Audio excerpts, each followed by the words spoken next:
Selamat sore pemirsa, apa kabar pemirsa TVR Parlemen dimanapun Anda berada. Berjumpa lagi dalam program TVR 17 bersama dengan saya, Subki Abdul. Tepat pukul 17 waktu Indonesia Barat kami hadirkan kepada Anda sejumlah informasi paling baru dan menarik seputar kinerja dan juga kegiatan DPR RI yang telah disajikan oleh redaksi TVR Parlemen. Pemirsa TVR Parlemen, inilah TVR 17 edisi hari Jumat 14 Juli 2023. Selengkapnya.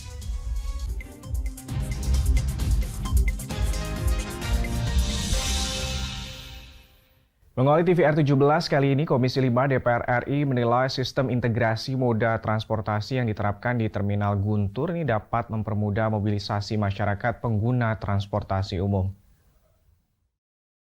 Komisi 5 DPR RI menegaskan pentingnya pemeliharaan infrastruktur terminal guna menarik masyarakat beralih menggunakan moda transportasi umum. Konektivitas antar moda juga perlu diperhatikan untuk memudahkan mobilitas masyarakat. Guna menjalankan fungsi pengawasan, Komisi 5 DPR RI meninjau langsung Terminal 1A Guntur, Garut, Jawa Barat, yang mendapatkan anggaran revitalisasi pada tahun 2022. Setelah meninjau jalur kedatangan dan keberangkatan, anggota Komisi 5 Thorik Hidayat mengapresiasi sarana prasarana terminal yang dibangun Kementerian Perhubungan. Thorik menilai sistem yang diterapkan di Terminal Guntur telah mempermudah mobilisasi masyarakat pengguna transportasi umum. Tentunya, pelayanan harus ditingkatkan menuju sistem digital. Tadi juga masukan dari teman-teman tentang moda transportasi yang terintegrasi dengan yang ada di daerah, dengan angkut, dan itu ditingkatkan. Termasuk hal yang terkait dengan transportasi yang sifatnya online. Ini juga ditingkatkan dan juga mudah-mudahan kami juga mendorong agar dengan pelayanan dengan sarana dan prasarana dan pelayanan di terminal ini menambah PNBP. Thorik menjelaskan keberadaan terminal diharapkan dapat menunjang pertumbuhan ekonomi daerah dengan memaksimalkan potensi PNBP yang ada, termasuk mempertimbangkan pembangunan ekosistem transportasi terintegrasi dengan pariwisata melalui pembangunan hotel dan kafetaria bagi penumpang transit. Amita Pradita, TVR Parlemen melaporkan. Kita ke informasi selanjutnya, Komisi 9 DPR RI menilai anggaran berbasis kinerja dalam Undang-Undang Kesehatan akan mengacu pada rencana induk bidang kesehatan, sehingga alokasi anggaran khusus kesehatan oleh pemerintah pusat dan juga daerah akan menyesuaikan kebutuhan program nasional dan juga kebutuhan daerah. Pemerintah dan DPR RI sepakat menghapus mandatory spending anggaran kesehatan dalam Undang-Undang Kesehatan.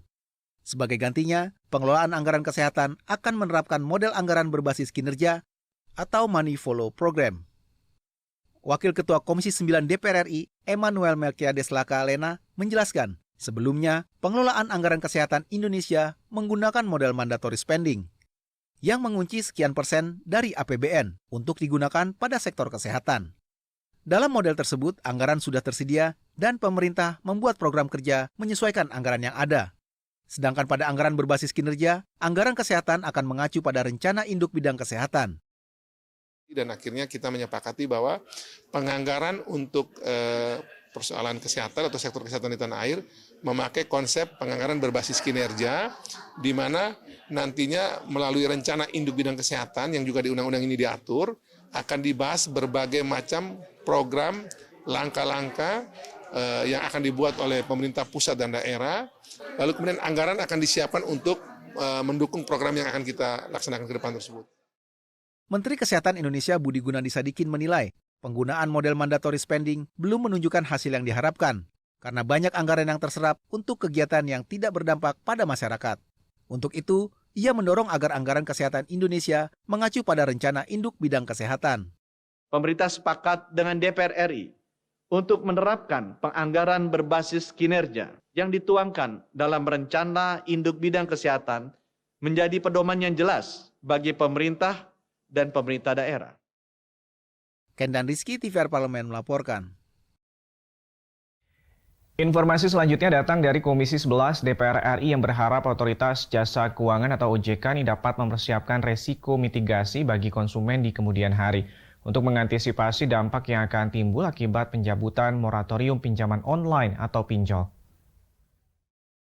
Komisi 11 DPR RI meminta Otoritas Jasa Keuangan atau OJK dan masyarakat mengantisipasi wacana pencabutan moratorium perusahaan pinjaman online atau pinjol. Wakil Ketua Komisi 11 DPR RI Fatan mendorong adanya penguatan literasi keuangan di tengah wacana pencabutan moratorium izin bagi perusahaan pinjol. Dia menilai dengan adanya pencabutan moratorium itu, besar kemungkinan akan muncul banyak penawaran menggiurkan dari berbagai pinjol, khususnya kepada masyarakat yang belum baik secara literasi keuangan. Ia juga meminta OJK harus berhati-hati terhadap efek yang akan ditimbulkan dari pencabutan moratorium pinjol dengan mempersiapkan resiko mitigasi bagi konsumen di kemudian hari. Tapi juga sisi negatifnya yang harus dimitigasi, dikelola oleh OJK, diwaspadai sehingga tidak terjadi efek-efek dan juga impact-impact yang sangat negatif. Oleh karena itu dalam kemarin rilis saya ketika OJK berencana membuka moratorium itu saya bilang waspada dan hati-hati serta mitigasi resiko konsumen siap enggak. Karena sampai hari ini data mereka juga masih konsumtif semua. Selain itu, anggota Komisi 11 DPR RI Gus Irawan Pasaribu berharap OJK dapat mengimbangi perkembangan industri fintech yang sangat pesat dengan regulasi perlindungan konsumen yang lebih memadai. Pinjol-pinjol gitu ya, itu kita minta juga ditertibkan. Edukasi di tengah masyarakat kita juga harus terus kita tingkatkan. Dan karena itu kemudian ini kalau dikelola dengan baik, itu sesuatu yang memang dibutuhkan juga oleh sebagian masyarakat kita. Adila dan Koko, TVR Parlemen melaporkan. Pemirsa, rapat paripurna DPR RI telah mengesahkan Undang-Undang Kesehatan yang dibuat dengan metode Omnibus Law. Informasinya akan kami hadirkan sesaat lagi. Untuk itu tetaplah bersama kami di TVR 17.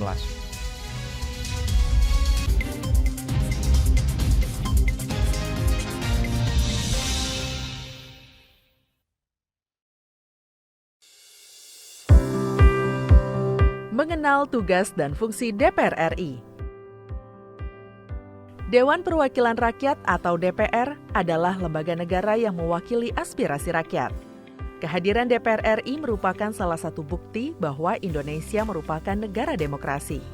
Sebagai salah satu lembaga perwakilan rakyat, apa saja tugas dan fungsi yang diemban DPR RI? Berdasarkan pasal 20A ayat 1 Undang-Undang Dasar 1945, DPR memiliki 3 fungsi, yakni fungsi legislasi, anggaran, dan pengawasan. Tugas dan wewenang DPR berbeda untuk setiap fungsinya. Yang pertama, fungsi legislasi.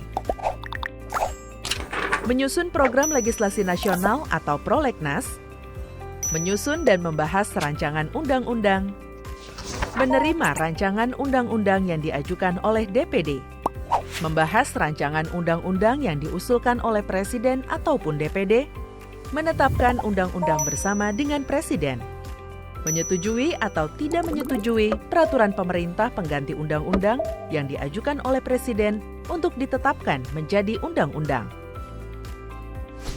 Yang kedua, fungsi anggaran. Memberikan persetujuan atas rancangan undang-undang tentang APBN yang diajukan oleh Presiden.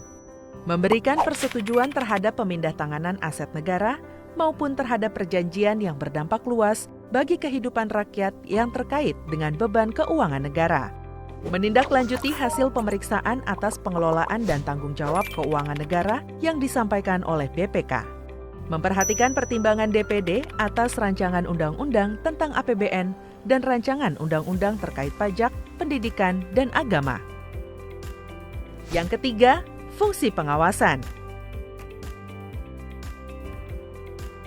Fungsi pengawasan, DPR bertugas melakukan pengawasan terhadap pelaksanaan Undang-Undang APBN dan kebijakan pemerintah, serta membahas dan menindaklanjuti hasil pengawasan yang disampaikan oleh DPD.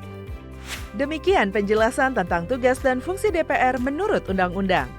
Informasi ini dipersembahkan oleh TV dan Radio Parlemen, Biro Pemberitaan Parlemen, dan Sekretariat Jenderal DPR RI.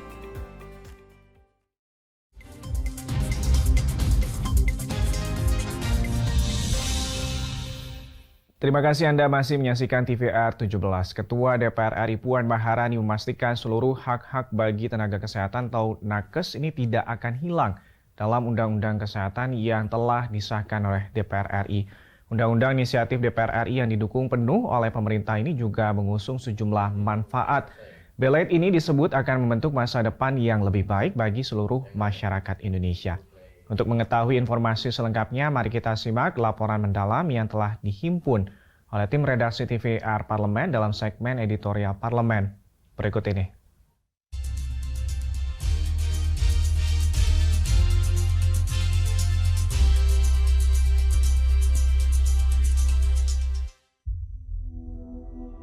Dalam rapat paripurna 11 Juli 2023, DPR RI bersama pemerintah telah mengesahkan RUU Kesehatan menjadi undang-undang.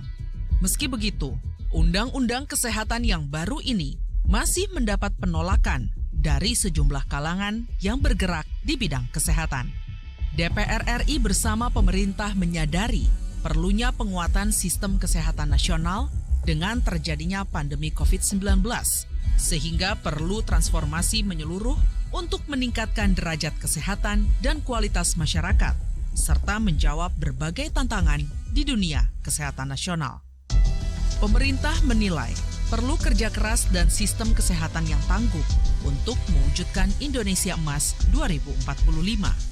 Melalui Undang-Undang Kesehatan ini, pemerintah mengubah fokus dari mengobati menjadi mencegah. Perlu adanya transformasi kesehatan untuk membangun sistem kesehatan tangguh, mandiri, dan inklusif. Untuk itu, layanan kesehatan primer perlu dikedepankan sebagai layanan promotif dan preventif, sehingga harus ada standarisasi terhadap layanan primer dan laboratorium kesehatan di seluruh Indonesia. Dari akses layanan kesehatan yang susah menjadi mudah. Pemerintah sepakat dengan DPR RI bahwa diperlukan penguatan pelayanan kesehatan rujukan melalui pemenuhan infrastruktur, sumber daya manusia, sarana prasarana, pemanfaatan teknologi telemedicine, serta pengembangan jejaring pengampuan layanan prioritas dan layanan unggulan nasional berstandar internasional. Dalam perjalanan pembahasan RUU Kesehatan, DPR RI melalui Komisi 9 sudah berupaya membuka ruang seluas-luasnya bagi publik, terutama organisasi-organisasi di sektor kesehatan untuk menyampaikan aspirasi dan masukan. DPR RI juga terus berupaya menjelaskan pada publik untuk menjawab berbagai kekhawatiran atas kehadiran Undang-Undang Kesehatan. Melalui Undang-Undang Kesehatan, DPR RI berpihak pada tenaga kesehatan di dalam negeri, tidak berpihak pada asing, baik tenaga kesehatan asing maupun produk-produk kesehatan. Anggota Komisi 9 DPR RI menegaskan, Undang-Undang Kesehatan tidak mengurangi peran dan kewenangan organisasi profesi kesehatan, melainkan mengarahkan organisasi profesi sesuai marwahnya. Undang-undang ini mengatur instrumen-instrumen yang tidak berbelit dan tidak menghabiskan biaya maupun waktu, serta jaminan perlindungan menyeluruh terhadap nakes, mulai dari tahap pendidikan hingga menjalankan praktek. Urusan kami bantu pemerintah bersama teman-teman nakes. Urusan liberalisasi di sini dijawab, kriminalisasi dokter perawat kami juga jaga di sini. Nggak ada tuh namanya orang bisa sentuh dokter perawat tanpa melalui mekanisme internal dia dulu. Dicek dulu apakah memang ini kesalahannya pidana murni, ataukah ini ada urusan profesi yang memang bisa dijelaskan. Kita jaga betul di situ. 6 instrumen ini diatur ulang, jangan sampai tabrakan. Karena kalau benturan merugikan nakesnya sendiri, berbelit-belit, tidak efisien, kosnya mahal, pendidikannya mahal. Ini yang tidak diinginkan oleh negara. Lah kewenangan ini yang dianggap oleh teman-teman OP dipreteli. Ya ini tentu tidak benar. Jadi kita bangun 6 instrumen ini agar berjalan sinergi untuk mendukung tenaga kesehatan kita. Ketua DPR RI Dr. Honoris Causa Puan Maharani mengimbau anggota DPR RI dan pemerintah segera mensosialisasikan Undang-Undang Kesehatan yang baru kepada publik, sehingga seluruh masyarakat memahami betul manfaat Undang-Undang Kesehatan dan mampu menciptakan sektor kesehatan nasional yang lebih baik, serta terwujudnya sinergi APBN dan APBD untuk sektor kesehatan. Menurut Puan Maharani, jika ada kelompok masyarakat yang belum puas dengan Undang-Undang Kesehatan, bisa menyampaikan pada pemerintah saat menyusun aturan turunan undang-undang. Karena DPR sudah selesai, nanti yang akan setelah mengundangkan akan mengeluarkan PP adalah Kementerian Kesehatan, bisa memberikan masukan tersebut, aspirasi tersebut kepada pemerintah melalui Kementerian Kesehatan.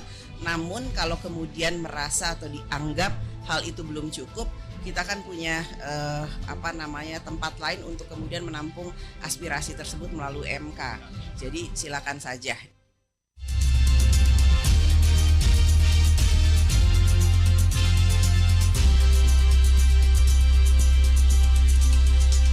Komisi 5 DPR RI kritisi kebijakan pemerintah wacana menggunakan tenaga kerja asing dalam pengawasan proyek Ibu Kota Nusantara.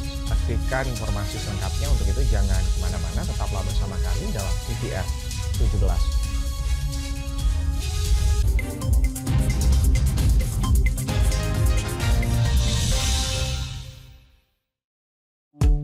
DPR RI memiliki fungsi diplomasi dalam menjalankan politik luar negeri sesuai dengan pasal 116 Undang-Undang MD3. Kontribusi aktif BKSAP DPR RI memainkan peranan penting dalam memenangkan persaingan global melalui IPU, IPA, IPPF, IPA, dan PUIK.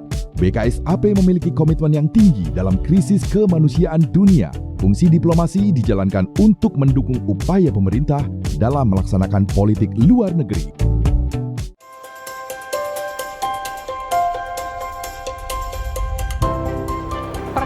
Dalam sejarah Indonesia, tahun 2024 kita mengadakan pemilu serentak, legislatif dan eksekutif baik di tingkat pusat maupun daerah.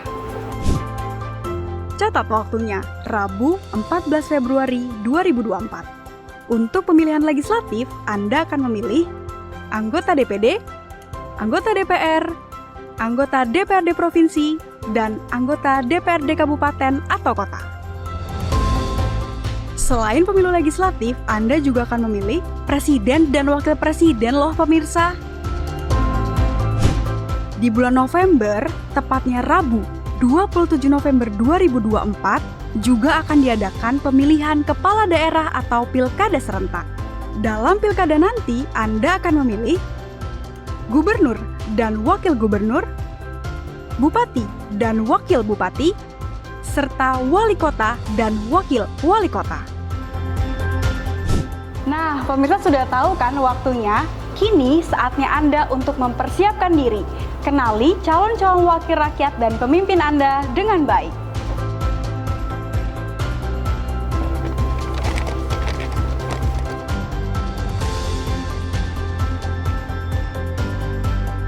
Jangan sampai kesempatan untuk memilih calon wakil rakyat dan pemimpin Anda terlewat begitu saja. Ayo ramaikan Pesta Demokrasi Pemilu 2024 dengan meriah.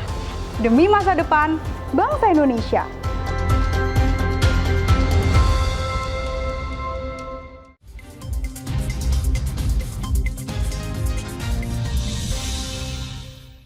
Kembali lagi di TVR 17, menanggapi hal tersebut, anggota Komisi 5 DPR RI Anwar Hafiz ini mendorong pemerintah untuk memprioritaskan tenaga kerja Indonesia dalam proyek pembangunan IKN. Anwar Hafiz pun juga berharap agar pembangunan IKN murni karya anak bangsa. Mari kita simak liputan selengkapnya bersama dengan rekan kami, Nazea Sudirja. Berikut ini. Baik pemirsa TVR Parlemen, terkait dengan pembangunan Ibu Kota Nusantara, baru-baru ini terdengar isu dari masyarakat terkait dengan rencana pemerintah untuk menggunakan tenaga kerja asing sebagai pengawas di proyek pembangunan Ibu Kota Nusantara. Dan tentunya hal ini menjadi sorotan publik karena tentunya ini akan mempengaruhi bagi tenaga kerja di Indonesia. Dan untuk mengetahui tanggapan DPR RI terkait dengan hal tersebut, saya akan langsung berbincang dengan salah satu anggota dari Komisi 5 DPR RI, yaitu Bapak Anwar Hafiz dari fraksi Demokrat. Baik Pak, terkait dengan rencana pemerintah untuk menggunakan tenaga kerja asing sebagai pengawas di proyek IKN ini, seperti apa nih tanggapannya Pak? Ya, jadi yang pertama poin kita adalah bahwa kita ingin ibu kota negara baru ini ibu kota yang benar-benar membanggakan bagi Indonesia. Itu yang pertama. Membanggakan dari segala hal, dari lokasinya, dari seluruh kegiatannya, kemudian tampilannya, itu harapan kita ya. Karena ini adalah ibu kota negara yang kita bangsa Indonesia tentu merupakan salah satu kebanggaan bagi kita semua, baik generasi yang sekarang maupun generasi yang akan datang. Nah, terkait dengan apa yang disampaikan tadi, bagi saya saya melihat begini. Kita ingin supaya pelaksanaan itu benar-benar berjalan sesuai dengan kita harapkan dengan kualitas yang sangat maksimal. Nah, tentu yang pertama kita lihat bahwa kalau sudah tidak ada orang Indonesia yang mampu melakukan itu, ya apa salahnya kita mengambil dari luar gitu. Tapi kalau masih ada orang Indonesia yang mampu, sebaiknya menggunakan tenaga lokal kita. Dan saya yakin bahwa tenaga-tenaga lokal kita, orang-orang putra-putra terbaik bagi bangsa ini sudah banyak yang mampu dan mereka punya karya yang hebat-hebat. Saya kira itu saja kalau menurut saya. Kecuali sudah tidak ada lagi tenaga-tenaga yang expert untuk itu di Indonesia, ya saya kira tidak ada jalan lain. Kita harus menggunakan sumber daya apapun, yang penting hasilnya maksimal. Sebetulnya nih Pak, melihat saat ini, apa memang sebetulnya kualitas SDM tenaga kerja Indonesia ini kurang, atau sebetulnya memang kita kekurangan tenaga kerja di Indonesia nih Pak? Kalau tenaga yang expert itu kita punya, saya kira sudah banyak putra-putri kita di Indonesia ini yang sudah menimba ilmu pengetahuan dan kelas mereka juga sudah kelas internasional. Mungkin dari kuantitasnya saja yang belum kita miliki, tapi secara kualitas kita memiliki itu. Kita banyak sudah memiliki putra-putra terbaik. Tapi mungkin dari sisi kuantitas yang belum sebanyak yang diharapkan dengan waktu yang dibutuhkan untuk pembangunan IKN itu, sehingga ya mungkin salah satu pertimbangan pemerintah seperti itu. Untuk dari Komisi 5 sendiri sebetulnya mendorong rencana pemerintah ini atau tidak nih Pak? Kalau saya, karena ini kita punya target ya. Jadi yang pertama bahwa kita berharap IKN ini adalah hasil karya anak Indonesia. Itu yang kalau perlu, kalau bisa kita mendorong pemerintah ini murni hasil karya anak bangsa. Dari penggunaan tenaga kerja asing, apakah ini tidak menimbulkan risiko dari pembangunan proyek IKN ini Pak? Mengingat proyek IKN ini kan juga merupakan pembangunan bangunan-bangunan objek vital di Indonesia juga. Nah, ini apa tidak menimbulkan risiko nih Pak? Saya kira kalau dari sisi keamanan, dari sisi kerahasiaan dan sebagainya, ya itu pasti berisiko. Karena ini tentu melibatkan orang luar untuk melakukan pengawasan. Tapi saya kira pemerintah sudah memperhitungkan itu. Kalau saya lebih konsen kepada harapan saya kepada pemerintah supaya karya IKN ini, karya yang insya Allah abadi untuk Indonesia ini adalah murni karya anak bangsa. Dan Pak, terakhir nih Pak, sejauh ini koordinasi dari Komisi 5 dengan kementerian terkait dan juga pemerintah ini seperti apa terkait dengan rencana pemerintah tersebut? Iya, jadi kita mendorong kepada pemerintah, satu tentu sesuai dengan rencana 2024 itu diusahakan untuk bisa digunakan upacara 17 Agustus di sana. Tentu ini butuh memang sumber daya yang luar biasa, yang berlipat-lipat kali, baik sumber daya bahan yang digunakan termasuk sumber daya manusia yang melakukan pekerjaan dan melakukan seluruh pengawasan. Kerjasama internasional juga saya kira kita tidak nafikan karena ini ada target besar yang akan kita capai. Saya kira itu. Ya. Terima kasih Pak atas waktunya. Baik pemirsa TVR Parlemen, itu tadi wawancara saya dengan Bapak Anwar Hafid terkait dengan rencana pemerintah untuk menggunakan tenaga kerja asing sebagai pengawas dari proyek pembangunan IKN. Dan tadi juga disampaikan bahwa proyek IKN ini diharapkan adalah hasil karya anak bangsa. Namun apabila memang sumber daya manusia dari Indonesia sendiri tidak mumpuni atau tidak mencukupi, bahwa memang Komisi 5 akan mempertimbangkan rencana pemerintah tersebut untuk menggunakan tenaga kerja asing sebagai pengawas di proyek IKN. Baik pemirsa, itu tadi laporan saya Nazia Sudirja melaporkan untuk TVR Parlemen. Selanjutnya pemirsa, apa saja yang menjadi topik perbincangan di media online pada sore hari ini? Usai jeda berikut, tetaplah bersama kami di TVR 17.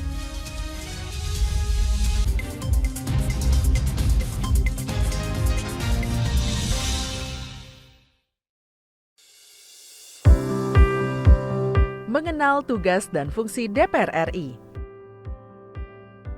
Dewan Perwakilan Rakyat atau DPR adalah lembaga negara yang mewakili aspirasi rakyat.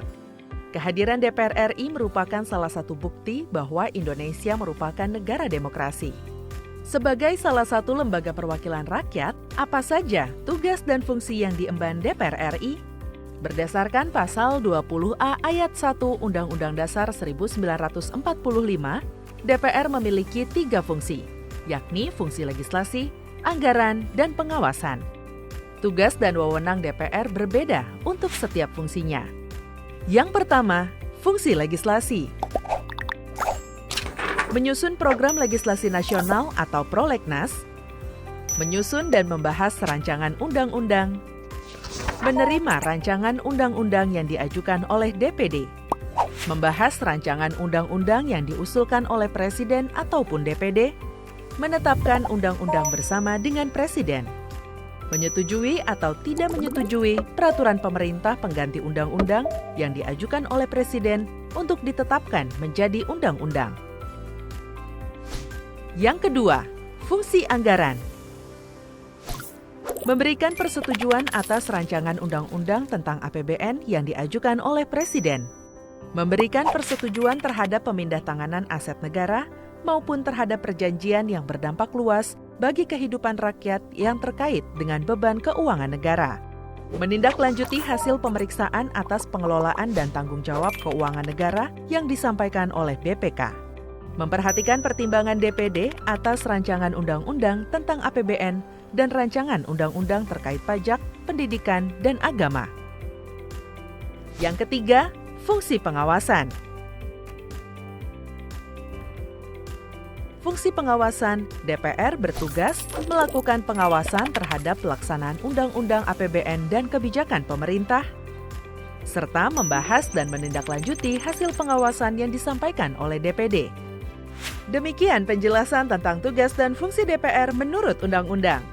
Informasi ini dipersembahkan oleh TV dan Radio Parlemen, Biro Pemberitaan Parlemen, dan Sekretariat Jenderal DPR RI.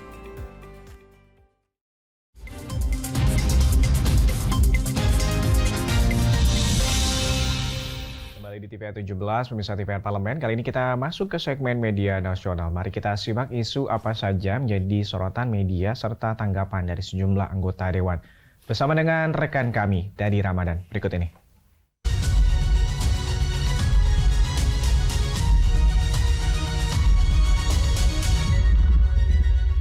Terima kasih rekan Uki dan pemirsa, mari kita simak apa saja yang menjadi pembahasan di headline di media online pada hari ini. Yang pertama terkait Ketua BKSAP DPR RI yang menilai Pilpres di Uzbekistan transparan. Anda dapat melihatnya dalam layar kaca Anda saat ini beritanya, yaitu Ketua Badan Kerjasama Antar Parlemen DPR RI Fadlizon berkunjung ke Uzbekistan pada Minggu 9 Juli 2023 sebagai observer internasional pemilihan presiden atau Pilpres. Berdasarkan kunjungannya tersebut, Fadlizon menemukan bahwa Pilpres di negara Balkan tersebut cukup transparan. Di Uzbekistan, Fadlizon berkunjung ke berbagai tempat yaitu Samarkand dan Tashkent. Ia juga berkesempatan berkunjung langsung ke tempat pemungutan suara atau TPS. Dan berbagai tempat umum dijadikan TPS oleh panitia Pilpres negara tersebut. Fadlizon mengapresiasi langkah reformasi yang dilakukan oleh Mirziyoyev, visi sang presiden petahana yang bisa membawa Uzbekistan ke masa renesans fase ketiga. Menurutnya Uzbekistan akan semakin maju ke depan dan selain itu Fadlizon memuji Pilpres di tempat itu yang dinilai transparan. Kita beralih ke headline media online selanjutnya yaitu DPR RI mendukung POS Indonesia tangani logistik pemilu di tahun 2024. Kita melihat beritanya pemirsa dalam layar kaca Anda saat ini. Di sini Komisi 6 DPR RI mendukung PT POS Indonesia sebagai official partner atau verified vendor untuk distribusi logistik dan perlengkapan pemilu 2024 baik domestik maupun internasional. Dalam rapat yang dipimpin oleh Wakil Ketua Komisi 6 DPR RI Martin Manurung pada Selasa 11 Juli 2023, Direktur Utama POS Indonesia Faisal Rohmat Jumadi memberikan penjelasan tentang kesiapan BUMN itu dalam mendukung distribusi logistik dan perlengkapan pemilu di 2024. Komisi 6 DPR RI meminta POS Indonesia melakukan persiapan khusus untuk antisipasi, khususnya ketepatan waktu dengan membuat rute-rute yang detail dan persiapan lain, serta melakukan proses label katalog elektronik berkoordinasi dengan LKPP dan juga KPU. Pemirsa, itu tadi headline di media online pada hari ini terkait Ketua BKSAP DPR RI yang menilai Pilpres di Uzbekistan transparan, serta DPR RI dukung Pos Indonesia tangani logistik pemilu 2024. Saya Dedi Ramadan, saya kembalikan ke rekan Uki.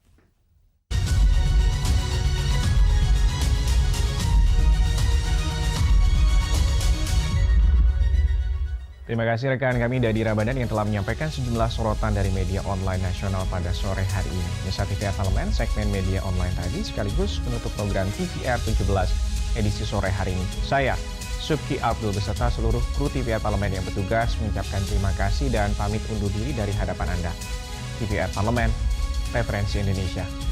Wassalam.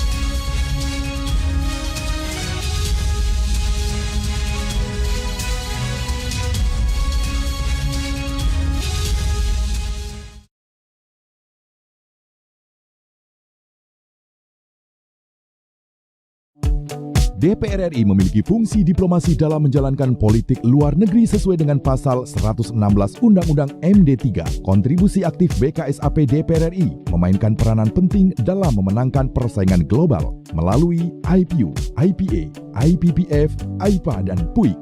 BKSAP memiliki komitmen yang tinggi dalam krisis kemanusiaan dunia. Fungsi diplomasi dijalankan untuk mendukung upaya pemerintah dalam melaksanakan politik luar negeri.